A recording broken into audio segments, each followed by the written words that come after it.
BCB থেকে সবচেয়ে বেশি বেতন পাবেন তাসকিন আহমেদ। প্রায় 1,20,00,000 টাকা বার্ষিক বেতন নেবেন এই পেসার। এছাড়াও বছরে প্রায় কোটি টাকা বেতন পাবেন শান্ত, মিরাজ, লিটন, মুশফিক। তালিকায় নিচের দিকে আছে আরও নাম। সেক্ষেত্রে কোন খেলোয়াড় কত টাকা বেতন পাচ্ছেন দেখে নিন প্রতিবেদনে।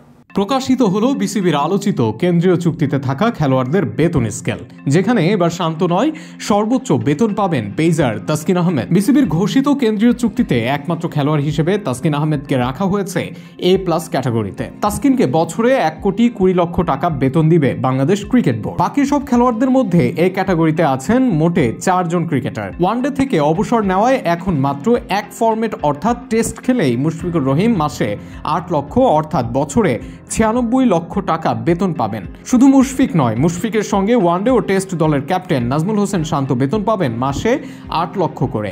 এছাড়াও লিটন কুমার দাস ও অলরাউন্ডার মেহেদী হাসান মিরাজ বেতন পাচ্ছেন বাৎসরিক 96 লক্ষ টাকা। তালিকার বি ক্যাটাগরিতে আছেন তরুণ অভিজ্ঞ খেলোয়াড়দের মিশ্রণ। মাসে 6 লক্ষ ও বছরে 72 লক্ষ টাকা বেতন পাবেন এই ক্যাটাগরিতে থাকা খেলোয়াড়রা, যেখানে আছেন অভিজ্ঞ মমিনুল হক, টেস্টের নিয়মিত পারফর্মার তাইজুল ও অভিজ্ঞ পেসার মুস্তাফিজুর রহমান।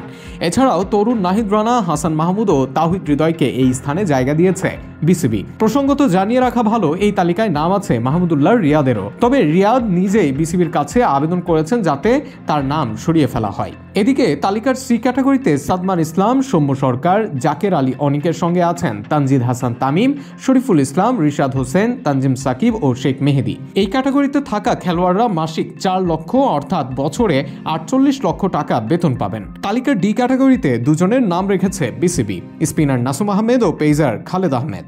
তারা দুজন মাসিক 2 লক্ষ টাকা বেতন পাবেন বিসিবি থেকে। আশ্চর্যজনকভাবে এই তালিকায় জায়গা হয়নি টি-20তে দারুণ করা শামীম হোসেন পাটোয়ারির।